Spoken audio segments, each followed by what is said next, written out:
Welcome to Vitafriends Voices, a podcast brought to you by Vitaflo, where we will share your stories. Each episode will bring you engaging interviews with inspiring individuals who are either living with a protein disorder or are experts at the forefront of their field. Today's episode is a little different. This episode was recorded in Hamburg, Germany, at the PKU conference in late 2025, where we had the pleasure of bringing Richard and Kevin together for an intimate face-to-face conversation about living with a metabolic disorder. The two are close friends despite living on two different continents and are amongst the most passionate voices in advocacy. Holistic well-being takes centre stage as they explore not just physical health, but the often overlooked importance of mental health. They'll also share practical strategies for taking control of your own health and overcoming everyday challenges. You'll hear how support systems from family and the low-protein community to industry and the power of social media play a vital role in their journeys. And of course, advocacy is a key theme.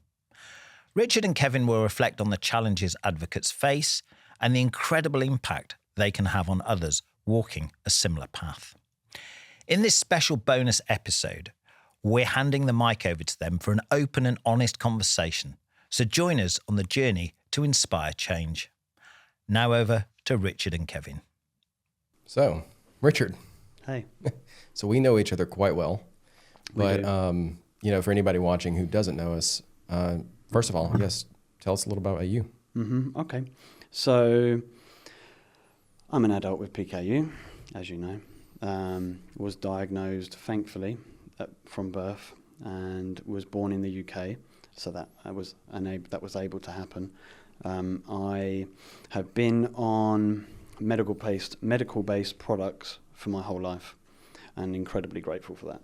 Which that has enabled then me to kind of live the life that I live, and that's a life where I've got my own children, family, I've got my own career, so I work in higher education, supporting students and graduates as they transition into their own lives, really finding graduate work and their graduate life, and I'm quite active in terms of fitness and health and that type of stuff.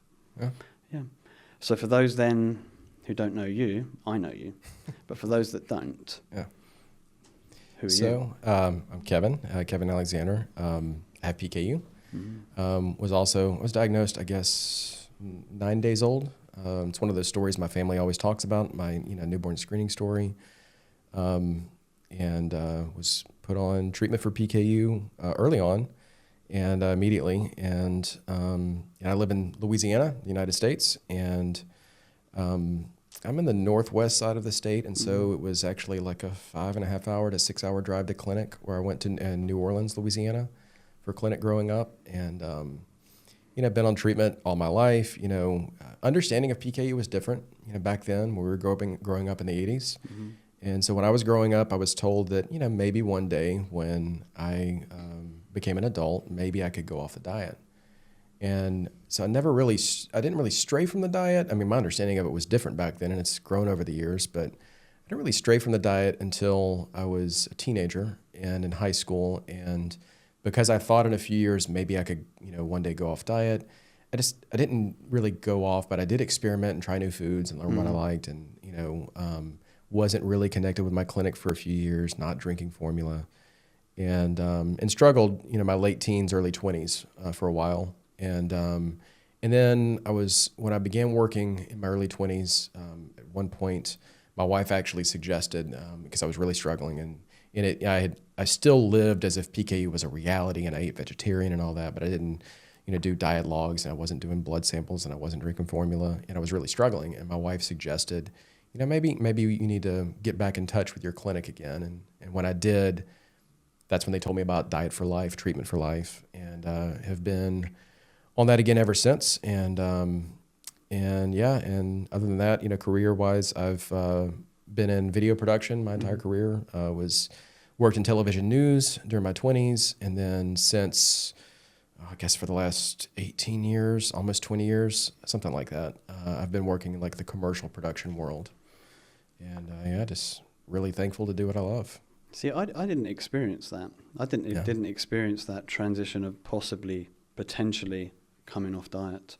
I don't think that was ever really an option. And that might have been maybe an option, but maybe my parents kind of made that decision for me at a younger age. But that was never something I had to really tackle with at all, really. Yeah, it's, their understanding has really changed. And it wasn't until I got active and involved in the community and started hearing, the latest ideas about PKU treatment that I really understood, in greater detail about, when you grow up with PKU, you understand basic information about it, if you're taught that, and I was, and, I thought I was doing my best at following it. And then as I grew up and realized, oh no, I really wasn't making better choices, and just to show you how much things have changed, when I was about 5 or 6 years old, I really loved the Thanksgiving tradition in the U.S. and I wanted to eat turkey really bad.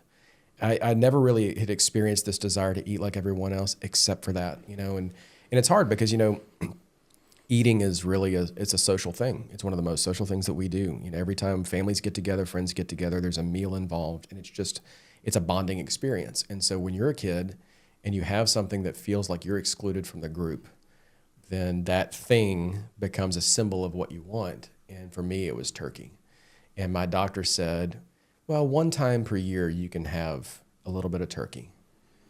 Now, I took that 1 time per year and lived by it. But when he said little bit of turkey, what's a little bit? The whole turkey. Oh, it was a lot. It began like with a small piece and grew to a larger piece. And then a few years later, it was a turkey leg. The turkeys were running away. Let's just say that I was not in a very great mood after Thanksgiving. Yeah, well, it was difficult. Things have changed, haven't they? They've changed massively. Yeah. We're not super young anymore, right? So we've seen these changes kind of progress over time. For those then that didn't or don't know kind of us, it might be an idea to kind of suggest and say how we kind of met, right? Because that's the journey of you that I'm not aware of. Yeah. And we may have had discussions in the past, but there's a lot to you that I don't know, and there's probably a lot to me that you don't know. Yeah. Yeah. Yeah. How did we meet? I think You've met a lot of people. Yeah. I want to say that we connected first on Instagram because that's where you're the most active. And I was reluctant to join Instagram for years. I was just stubborn. I'm on social media all over the place. I don't want to join another one. Yeah, that's the change, right? Yeah, it's one of those other changes. Social media has changed so much. It's so much a part of our life now that we don't even we take for granted when we didn't have it. Yeah. We grew up without the internet. And just that, is just a different experience, right? But so in our lives, it's like we had no internet, then we had internet, then we had social media. And so, I've been active on Facebook and even LinkedIn for the professional audience for years. But I just didn't join Instagram for a long time. And I finally did a few years ago, and I'm so glad that I did because there's just a different, it's different people that are active on there than, say, Facebook, right? Yeah. And I don't remember exactly when it was, but I know at some point we connected on Instagram and started chatting. But it was, I think that's what's so great about our community, though, is that we're spread all over the world. Yeah. And unlike us growing up, we didn't have an opportunity like this. This was the opportunity for the two of us to sit down, one person from the U.S., one person from the UK. In one room. Who have the same medical condition, just did not exist years ago. See, it was digitally on there. That was first. It would have been chatting, on, say, Instagram first. And then in 2023, I went to the PKU conference in Birmingham in the UK. And that's where we met in person. Yeah. So it was there that was the first ever event that kind of I had gone to. And so I'd gone into that world and it just opened up everything for me. I was seeing people from all across the world, including yourself, who had traveled to this one event. So, okay, something I don't know about you then. What was that like for you then? Because, you've talked openly before about growing up and not having connection with other people. And we had that similar shared story. I was in my early 30s when I started connecting with other people. And for me, that actually began, I mean, it began on social media briefly, but very quickly I started going to events and meeting other people, and it became a huge part of my life. It was a big deal. Yeah, what was that like for you when, you know, because you were active on social media for a few years and then you went to an event. So what was that like? It was overwhelming. There were people everywhere, you know, and there were people that maybe knew about me, but I didn't know about them. Right. So it was a big deal. And you kind of get exposed to people and their stories, right? And so all of a sudden, all these individuals that had been messaging me for years, now all of a sudden, I'm kind of talking to them face to face. And part of the battle in some respects, well, you might know this more than me, really. Part of the battle in some respects is dealing with the emotional baggage and the burden that comes with them sharing their stories to you. Maybe it could be the pressures that they're facing. It could be maybe that they're struggling to get supplements for their child who maybe is 5 years old. And if you can't feed your child, that's going to put you into a place of stress. And that's just stress for the parent, never mind the individual who's got the condition. So I was then able to kind of meet people face to face. And that's other people's stories. That's not me coming with my own. Right.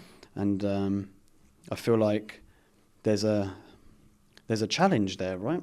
Yeah. To be able to deal and cope with that. But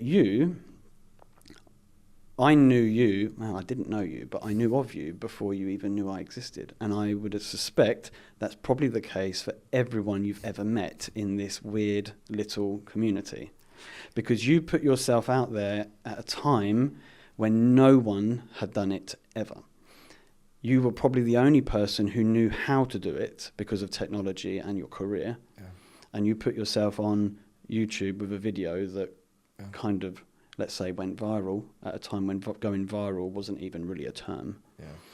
So that must have been quite challenging, right? Because that then exposed you, I would assume, to an environment that was new but completely overwhelming. Yeah. So how did you cope with that? Yeah, it's something I've honestly not talked about very much because it. So I'll back up and say, you know, because I've worked in video production my entire life, it was something that I discovered in high school. I was very fortunate to discover what I loved when I was in high school, and I'm just a big believer in providing people opportunities to discover what they love at as young age as possible, and then just encourage them whatever it is, right? And so I discovered broadcasting when I was in high school. I was in a broadcast journalism class. And my original desire was to go into filmmaking. That was what I wanted to do. I wanted to make Hollywood films. I wanted to be a director, and because you just see, like, that's the image of what you think you want, and so that's what I wanted, right? And then somewhere along the way, I realized, well, I got married young. I needed a job. I needed to work, while I was going to school, and so an opportunity opened up to work in television news in my hometown. So that's what I decided to go into. And somewhere along the way, while I was even still working for the TV station, I remember it was actually around the time that I reconnected with my clinic in Louisiana. And I remember telling them, I would really like to do something someday to kind of give back and do something with my career for people in PKU, have PKU. And I remember my dietitian just encouraging me enthusiastically. And then it was like another 7 years later before I did it. And I just had other stuff going on in life. It just wasn't a priority. And then in 2011, I specifically remember why. It's because, I was worried about whether or not I was going to continue having access to some of my medication. And so I wanted to do something to raise awareness about PKU. I had absolutely no connection with the community whatsoever. I wouldn't have never even used the terms PKU and community in the same sentence. Yeah. It just didn't exist in my brain. And I literally only met one other family with PKU. He was 5 at the time. He's in college now. We've been friends ever since. And so I remember coming home literally one night after a clinic visit in South Louisiana, drove back home, and that night I pulled out my camera and just started talking and put this film together and put it out there, and literally thought, nobody's ever gonna see this. It's not gonna happen. Yeah, that didn't happen. That didn't happen, and it was very scary. I'm sure it was. I'm used to being behind the camera. Still, that's my comfortable place, right? Yeah. And I sent the film out to my PKU doctor, and just he sent it out to his colleagues, and just kind of grew from there. And it was an eye-opening experience because, that's, again, it's a different world, and social media and just life in general. This was 2011. Yeah. And for context, YouTube was created in 2006. It was just a handful of years old. And, social media was just beginning to take off. I think it was 2009 when I joined Facebook. And it was just a different world. And it was also at a time where there wasn't as much happening on social media other than people connecting with other people. And so from the very beginning, for me, it was about connecting with people. But then this was a story that had never been, that there was no similar stories out there. Right? So I can see why it went viral. I can see why it was shared so much. But then that must have then put you in the spotlight, which it did. And I'm in the spotlight too, but in a different context, many, many years later. Yeah. Right? I'm now putting my own story out there, living with this condition, much like you did all those years ago. But you were the first to ever do it. So you're then being exposed to people who are watching you and admiring what you're doing, seeing you as a role model as well in some respects, and they've maybe not had the opportunity to do the same, and now you're this key person that's the kind of representing the community as a whole, even though you've probably only met a small fraction of it, and that community has only met a small fraction of each other. And so for myself, I see like the personal challenges that come from that. Yeah. And that's listening to people's stories, the emotional, baggage that comes with sharing and hearing, stories of individuals that are struggling and suffering, and parents that are struggling and suffering and not getting access to the support that they need. But all of a sudden now you're put in a place where now you are visually known, and maybe possibly, if I remember correctly, you saying you started to visit different places as well. So now you were known in person. Yeah. That must have been quite hard, right? Because I find it difficult, and I'm doing it externally, digitally too, where people are communicating with me, and some of the stories are heartbreaking. Yeah. And you can't actually physically help. Yeah. Maybe there's information you can give, etc., but you probably couldn't you can't help in the way that you would like to. Right. And that's hard, right? And that's emotional. There's an emotional challenge there too. Yeah. Yeah, it is. It is hard. And, it's something I think these days there's so many great people out there on social media that are putting their stories out there and that are getting well known in the community, and they're doing amazing work. I'll be honest, it was very isolating and very difficult. It's funny, right? Because you're an advocate, but then you're isolated. And you're advocate, you're isolated, and you also have PKU. So people forget that you're dealing with PKU too. You have good days and bad days with PKU just like anybody else. And it affects you. Like, you have your days with PKU where you're just like, this is really hard, and on those days, it's hard to also do the advocacy thing because for me, what advocacy is, it's like, this is the way my journey's been, right? I started off sharing my story because that's the only story I knew. Yeah. But my career is also in storytelling. So at the very same time, after I did that and people are like, people are getting to know me and hearing my story, my first thought is, okay, that's fine, but I want to tell other people's stories. Mm-hmm. That's what I do for a living. I love meeting people and getting to know them and hearing their story in some way, shape, or form, right? And then telling that, doing what I can. Or these days, encouraging them to tell it, right? And so you start meeting other people, you start hearing their stories, and you start realizing, wow, my experience with PKU is totally different than many other people. Yeah. The life that I've had, it's a crash course in understanding, like, there's this whole other world out there. And so it was a learning process. And so for the first couple of years, I was getting a lot of invitations to come speak and travel at events all over the world. And so then I'm suddenly meeting people from different places, different backgrounds and cultures and everything, and realizing everybody approaches the PK thing just a little bit differently. Mm-hmm. And so therefore, my way of understanding it and looking at it is not the only way. Yeah. And so it was a learning process for a few years. But then also, because you put yourself out there and because you become well known, people know you, but not you. Mm-hmm. It's they see a version of you that you put out there on social media. And, it's healthy to put yourself out there to be authentic, right? Yeah. but you also have to have boundaries for your own mental, health. You have to know when, like, this is how much of my life I'm going to share, but this is how much of my life that's mine and my family's. But there's no rule book there. There's no book that says this is the way you should do it. There is no manual to figure that out. It just hits you in full force, and you just have to figure it out for yourself, right? And so, for a few years, I was much more open about my personal life on social media for a long time, actually. And then over the years, I kind of stopped because I just realized, I put myself out there, my family doesn't, And so I try to start, keeping a little bit more kind of personal space and distance, trying to figure out how to do all that. But it's hard to adjust to that. But then, like you said, you're also hearing other people's stories. And that's hard because, again, my career being in television news, and I've shared this openly on my podcast, there's a lot of things that I saw and witnessed that were very, very difficult to see and witness. Sure. And it's the kind of stuff you remember for the rest of your life. And for me, part of that was seeing other people hurting or in pain and not being able to do anything to help.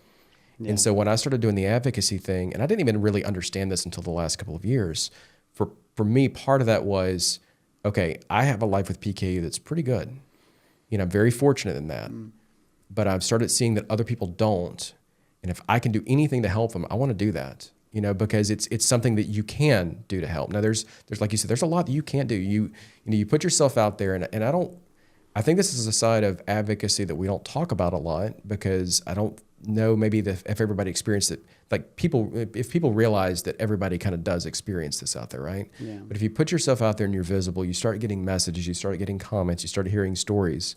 And some of it's very overwhelming, because it's when you have people that are hurting or in pain, they will reach out to anyone that can possibly help them. And then when you put yourself out there and you're very visible, it's like you become a symbol for them of like, maybe there's hope for me, maybe there's hope for my child, right? Yeah.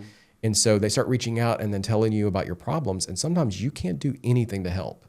And that's very difficult. From maybe from being a person that they can voice their troubles to, right? And that in itself is that's helpful in itself, isn't it? Yeah. But you're doing that at a distance. Yeah. And you're not seeing them face to face. Yeah.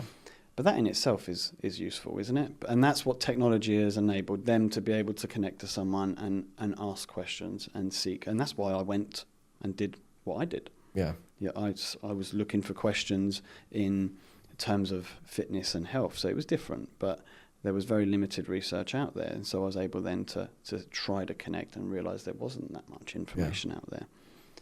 Prior to that, you couldn't. There was no one to reach out to. So, but for those people who are doing that to you, which they're doing that to me now too, obviously, that gives them, like you said, some hope. Yeah. It also allows them to kind of communicate their worries and their thoughts, and maybe kind of try to wrap their heads around a new diagnosis, the emotions that they're going through, and that in itself is helpful, right? But then you are maybe not going through that process as the person listening or reading. They're being able to ask their questions, but then you're then isolated, aren't you? And how then did you back then, all that time ago, from a mental health perspective, how did you deal with that overwhelming? Because you were really isolated. This was before events were a thing, and there were organizations and associations putting events on massively. Yeah. I went to events. In terms of, I'm trying to think of what the process was and it might have been a struggle. And maybe back then, reflecting can be quite tough too. So maybe I'm curious to know what the process was for you and how you dealt with the build-up of that. Well, it's not. There was a lot of events, in-person events happening in the U.S. at the time, every few years, and so that was happening. But what was different back then was just the way that social media was, right? Because social media now has become so, it's like you have two different things. You have the people who are the content creators producing content, and you have people who are consuming it, right? It's an entertainment platform. Whereas back then, it was more of a relational platform, right? You're connecting with other people, even through my page. I created my Facebook page back in 2012. And that was my PKU Advocate Kevin Alexander page, right? And I created that. And even that was, back then, it was very helpful for connecting with people. It's all changed over the years. And so back then, because there weren't that many people out there doing, like, I was relating to other people, but I was kind of operating as a content creator then, right? And there weren't that many people doing that. Yeah. So I was getting an influx of messages. I don't get as many of those as I used to get. I get a lot of comments and stuff like that, but not quite the same as I used to get. And because there's a lot more people out there, and so it's all spread out, right? And I really struggled with it for a very long time, and I just didn't talk about it at all. And so, COVID hits in 2020, and I think I need a break.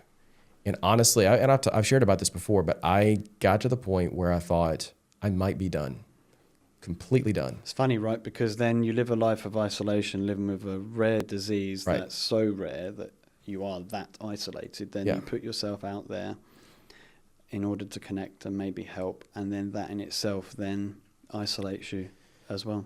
Yeah. And it takes you back to that full circle. Yeah. So there was not talking about it. It's a build up of that. There was a period of about 1.5 years to 2 years where I was completely off of social media, was completely out of touch with the community. And it was, in a sense, it's what I needed at the time, but I got to a point where I realized I just don't need to keep doing this because the PKU community had become so important to me. It's a huge part of my life. And, but I realized that, like, I had always, reached out to people and everything, but there weren't that many people that I was really close friends with, There was just this distance, right? And I felt like I had to have that to a certain degree to kind of stay mentally healthy, right? But then I reached a point where I was having a hard time with life and PKU and just everything in general, and was disconnected from the community. And at one point I thought, I had some friends reaching out to me, asking me if I wanted to kind of help out with that advocacy project again. And I thought, okay, I'm getting ready to go to a conference again this year for the first time in a few years. Maybe it's a good idea for me to start kind of reaching back out again. And so that's when I started again. And from that point on, I just realized, okay, I need to reset. I need to do things differently. Yeah. And it was two things. On the, I guess, professional side, I consider advocacy like my second career. It's just something I do because I love it. I have my video production career, but I have my advocacy career in my brain. And it's very important to me. But I realized I had not spent enough time developing a personal PKU support system. So when I returned to that, I had this idea of, like, first of all, I wanted to talk more about mental health. So I had this podcast for a few years that's where I talked about it. All of that's on my website now. I'm not doing the podcast anymore, but I'm still concerned about mental health, right? And so I started talking about mental health there on the podcast and across social media. But at the very same, that's what I was doing from an advocacy perspective. But at the same time, I also realized I really, really need a personal support system. So when I started, there was a handful of people that I either knew already or, like you, was getting to know. And I realized I need people I can talk to just as a person, right? Not having to be in advocate mode and be like, have like some prepared response in my head or anything like that when somebody reaches out for help, but just like somebody I can reach out when I'm having a bad day is like, hey, I'm having a bad day. And that, for me, that changed everything. So that support system then was people. Yes. 100%. It's the same for me. 100%. It's ironic, right? Because isolation, and so that connection is massive. And it's kind of in layers. Like, there's many different roles of people in our community, But for me, I'm an adult living with PKU. The people that understand me the best are people who have PKU. It's just the way that I feel, And I always am there, and I'm friends with many people, no matter if they're, parents of children in the community, grandparents, people working in industry, people working in nonprofits. I'm friends with a lot of people, but my core support system has to be people with other people with PKU, because it's an experience that for many of us, it's really, really hard to put into words. When you're having a bad day and you have like PKU fog, brain fog, whatever you want to call it, you need to talk to somebody who really, really understands it. Yeah. And there's a lot of support. There's a lot of ways that we can provide support in a more formal way. And I support a lot of those efforts, right? But I also think there's nothing in the world that replaces this. Mm-hmm. There's nothing in the world that replaces two people with PKU sitting down and having a conversation face to face. I think that highlights, doesn't it, the importance, going back to the start, of actually going to physically to an event or a conference or an organizational gathering, whatever it might be, formal or not. and bringing yourself out of the isolated space that sometimes we can be living in and connecting. And depending on where you live in the world, there's most likely, now I can't say with a guarantee, depending on where you live in the world, there's likely an event somewhere near you that you can get to. Yeah. And from where I'm in the States, we have different national organizations that hold events, but we also have different states that have, their own, events as well. And so there's just many, many opportunities. And it's something that if somebody watching this has never been to an in-person event and you're wondering if it's worth it, I can just say this. I've met a lot of people, and I've never met someone who's been to an event that regrets it or feels like it was a waste of their time. Everyone always talks about it as a life-changing experience. Yeah, that's so true. I've not seen and heard from one person that's had a negative experience. There may be, but I can't think of one.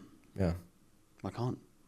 The positive outcomes from going are not just connecting, actually. When I think of myself and my own experience and the stories I've heard, it can be transformational, right? You can meet individuals who open up doors to new knowledge, new connections. You meet medical staff who may give you information that just transforms your life. And I've seen people and experienced it myself when you go and the anxiety's there because of this new space. You come in from an isolated world into this space where it's busy and there's lots going on, and that in itself can be overwhelming. So yeah, I think that's a really good point to kind of highlight the importance of it. Anything else? Because for me, when I think of kind of as a person living with it and not even the advocate side, just the person living with this condition, that 99% of the population probably don't understand how, because visually we look okay, but it can affect us in so many different ways. Right. Yeah, so many different ways. I think of the steps that I've had to put in. I like the term you've used, actually, that personal support system, and everyone's got it. Maybe theirs just look different. Right. I think for me it was connection, but it was also taking time to look at myself and look at my diet and how I'm applying myself to it, which in its sense is crazy because most people in the world cannot stick to a diet. Right. It's why the fitness industry is so big, because most people struggle to a normal diet, never mind a diet that's so strict as this and can impact every aspect of our life. Yeah. It was, for me, focusing then on myself, which sounds kind of selfish, but it was, okay, I need to put me first so I can be better. And you were in a position where you actually put yourself out there, and you didn't put yourself first. You put other people first, and then you had to then retract back from a mental health point of view to then reflect on that. Yeah, it's something that's an evolving thing for me. Of course, to me, it's not selfish to put yourself first. It's self-care, right? Yeah. And there's the constant, the analogy we hear all the time of, like, if you're on a plane and the oxygen mask comes down, put it on, help yourself first so that you can help other people, right? Yeah. And it's like, I know that here, that if you want to help other people, you need to be in a good place for yourself first. And I know that. Sometimes I don't know that, right? Yeah. And part of that's because I came from a background working in television where it was just, it's a different world. It's hard to explain. It's you're not just in your everyday normal suburban existence. You're seeing the worst of the worst every day, every night, right? But the job means constantly reacting to something. You live in a 24/7 adrenaline rush all the time. It's when you're asleep at night, your phone's probably going to go off. You're getting called out to go to some news accident or whatever it may be. So you're in this constant state of reacting. Mm-hmm. You don't think, you just react. And so I didn't even understand that when I started doing advocacy, I started acting. That's the way I approached it. I approached it as if I was a journalist, either providing information or responding when somebody reaches out. And if they're asking for help and I can't give it, I can at least point them to an organization, a resource, anything that might help them, right? So less self, more others. But the result was, after doing that, so I started doing this in I released my film in 2011, really started doing advocacy really in 2012. And 2020 comes along and I was beyond burned out. And it's because I did not take care of myself. And so I've been on a journey for me for the last few years of trying to find that good balance in life, and it's an evolving thing. And so, when I found your channel and here's someone with PKU prioritizing physical health, I'm thinking I really need to pay attention to that because, I just, it's a struggle for me. Like I'm thankfully I have a very active job and career. And so even when I'm not exercising, I'm getting some exercise, but it's always been an ongoing challenge. And so when I see someone with PKU putting themselves out there like that, I'm thinking, oh, I can do it. I just got to figure out how, right? But for me, like, because I'm an avid reader, like my process to stay like mentally healthy is every single day I have a routine. Yeah. And this because I'm almost all the time at Starbucks messaging you because we message each other all the time. But, every morning I try to have a few hours to myself. I don't have kids, so it's easier for me. Granted, I'm married, but I don't have kids. But every single morning I try to spend a few hours before work easing into the day. And that's important for me because that was not, it's hard to explain what it's like. I'm just being honest. It's hard to explain what it's like at 2:00 in the middle of the night. You get a phone call. Hey, there's a car wreck. You need to go there right now. And you go there. And then suddenly it's somebody else's worst day of their life. And for you, it's another day. And that constant, just reacting to things and just this adrenaline rush all the time, you never get to ease into your day. You're thrown into it every day, right? And so when I left that world behind, I sleep every night with my phone on airplane mode. I'm one of the few people in the world probably still has a house phone, and that's for emergencies. If something happens, call me there, right? Yeah, I don't have one. Yeah. But I needed that boundary of like, I need to sleep. I need to sleep knowing that I'm not going to get a phone call in the middle of the night anymore. Sleep's so important. And so, I started prioritizing, I'm an avid reader. I journal. So every morning I get up now and I ease into the day. I drink way too much caffeine. I love coffee. But, my process, I can just go to Starbucks and I sit there in my spot and I read something every morning. I think and I write my journal. That process is what kind of led me to this idea of creating my website I created a few years ago called PKU Journal. Part of that's because I'm a former journalist. I still kind of act like, in my brain, I'm still a journalist. I might work in the commercial production world, but my advocacy is like journalism work to me. I'm just trying to tell stories and share information that will help people, right? So you've got this structure set in the beginning of the day, right? That kind of helps you ease in. And that journaling was another huge part of it. So for me, writing in my journal, and that's how I kind of, most of my articles that I come up with on my site or the podcast episodes that I did all began through writing in my journal, And that mental process of being able to get away for a little bit and, focusing on having a strong mind helps me kind of move forward with having the commitment to do other things in life, right? I think it's okay though, isn't it? We've had these conversations before, but to kind of think about it as it's this constant journey. There is it's this constant flow.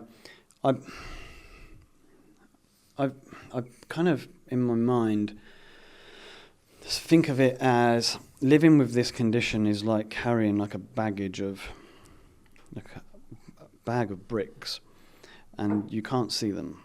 They're invisible to everyone else, and they can feel heavier some days and they can feel lighter on other days. And there's this whole part of our life that people can't see, but we have to learn how to carry those bricks that no one sees and do it effectively enough so we can operate daily.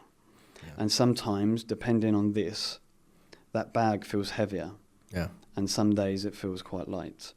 Yeah. Now, mental health overall, everyone suffers with it at one point in their life. There's definitely been times in my life where it's been, 7 years ago, it was down. The stuff that I was having to go through was ginormous for me. And I know that you've probably been in similar positions, and there'll be other people watching this who have done so too, right? Or will do in the future, because it's just a part of life. It's a normal process that we go through. Yeah. And so I try to vision it as this bag that no one knows that's there, and we have to then by putting myself first at times, I then become strong enough to potentially carry that bag, and then I can maybe look to carry others. When I say others, I mean other people's, and help them, support them carrying their own. And well, part of that, because we have PKU and this idea of putting yourself first, it has to be your PKU, like health related to PKU. I think so, because when I started to explore kind of how to get fitter and healthier, nutrition underpins all of that.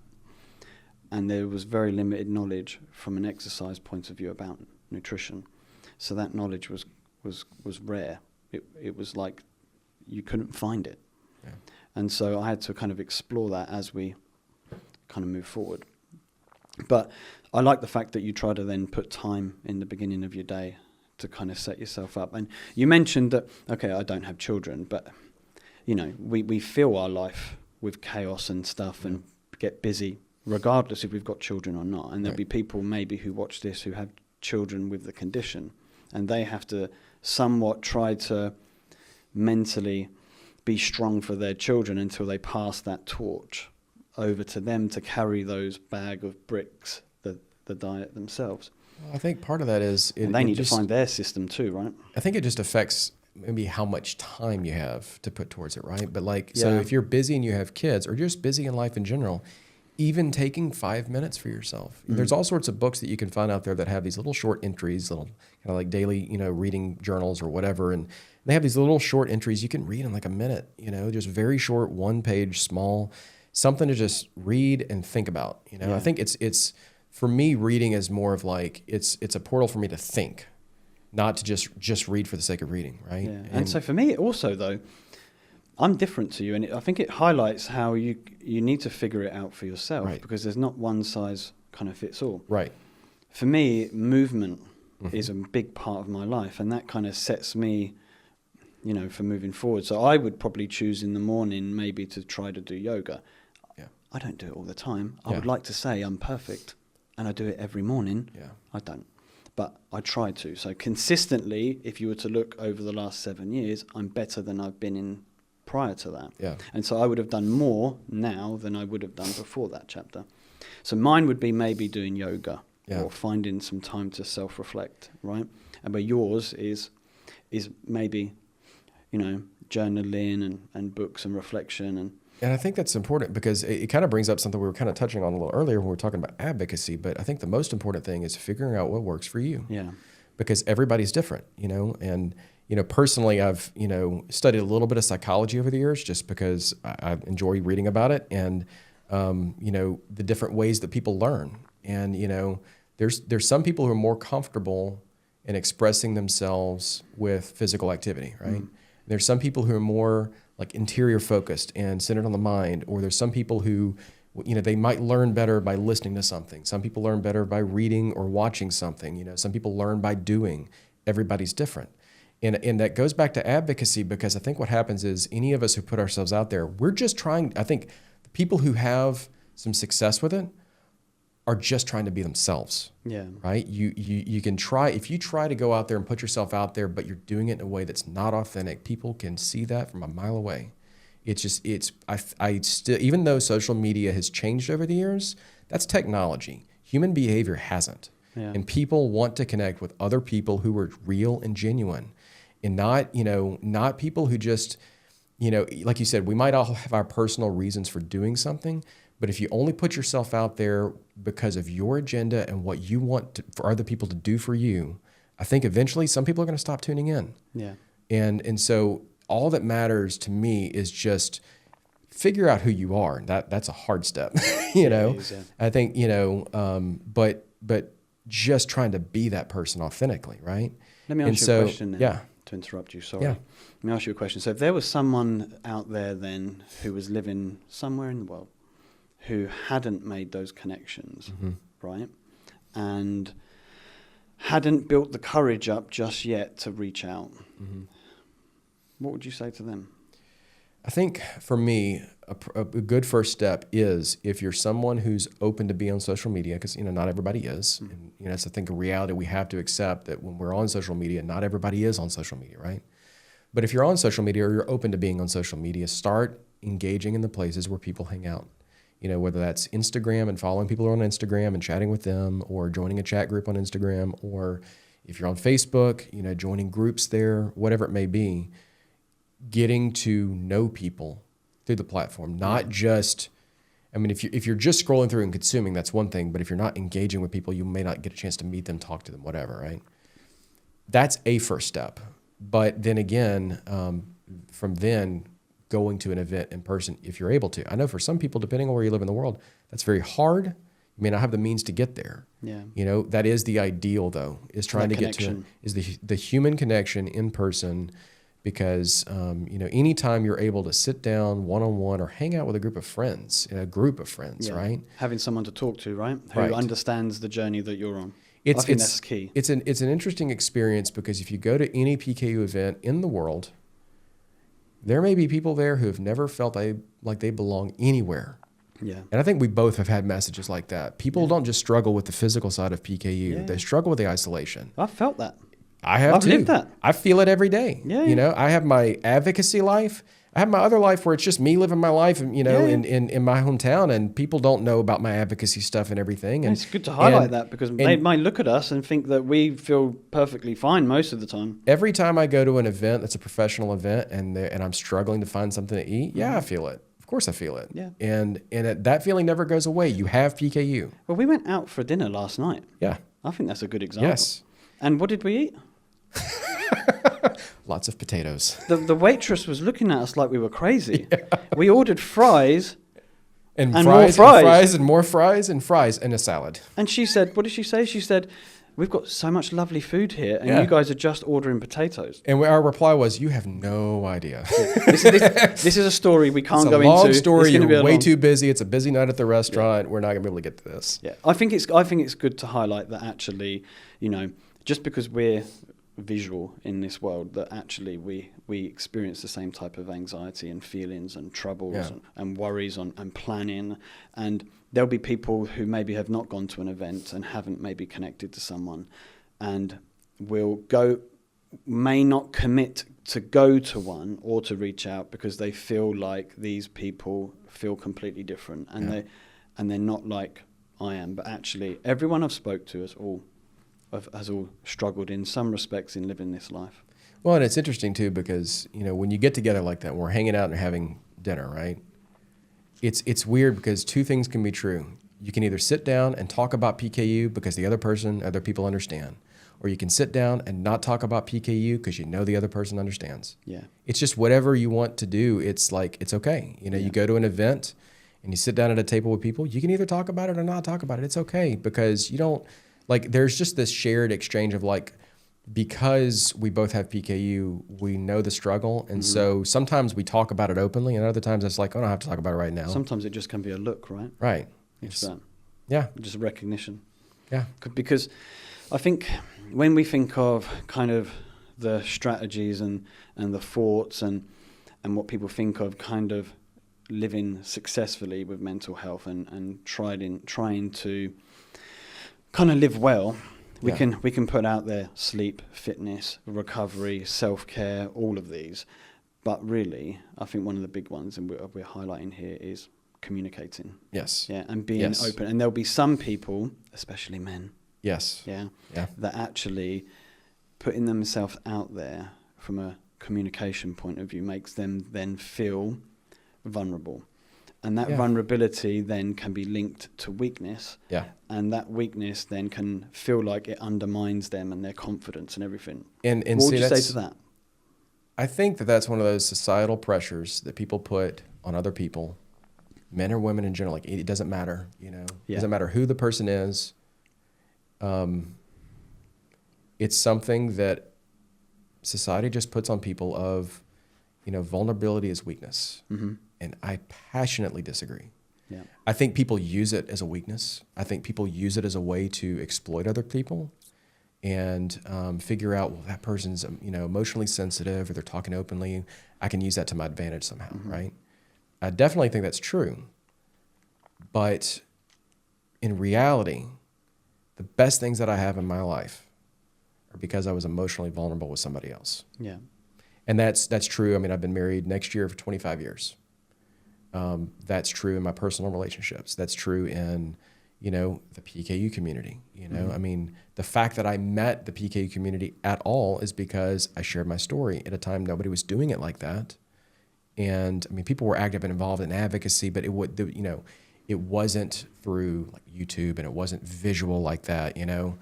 And so it was just a different experience. Yeah. But putting myself out there and being vulnerable is what allowed me to meet so many other people. Yeah, and I'm going to put in a point there to say, as we kind of come to the end of this, is that you don't have to necessarily put yourself out there if you're someone who is more comfortable being behind the scenes, but you could put yourself out there in a point where you reach out verbally. Yes. And you communicate and ask for help. And I think that's a very important because I've point. done it. I've asked for help. I think it's very important to point out, you know, because I say all the time, share your story, share your story. That's encouragement. Yeah.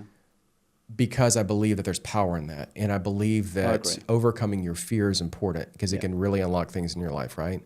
But I also recognize that people are different. And I know people who are very open about their PKU, and I know people who are very private, and both are 100% acceptable because people are different. Yeah. And so people don't need to feel any pressure whatsoever about sharing your story or anything else. And especially in the past when I talked about mental health, and I'm like, I started getting nervous thinking like, I'm not saying everybody should share their mental health story so openly like I've done, right? Because that's a very personal, private thing. It's just, I'm used to sharing my life, right?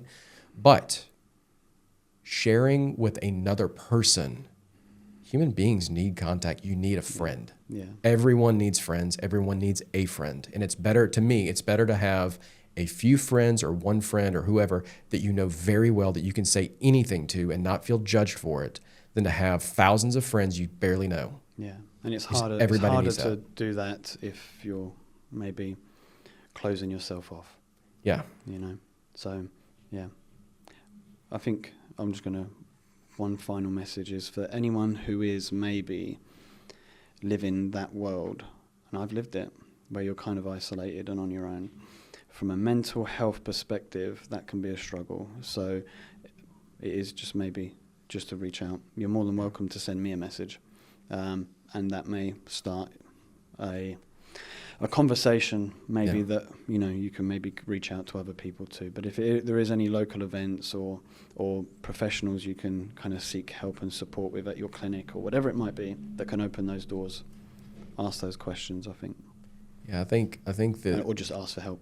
I think everyone in our community, whether you have PKU or you're caring for someone who does, everyone deals with loneliness.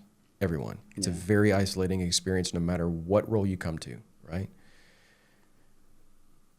But you don't have to live in isolation and you don't have to live alone. Yeah. I mean, I lived the first 31 years of my life in total isolation from the PKU community. So I've done that.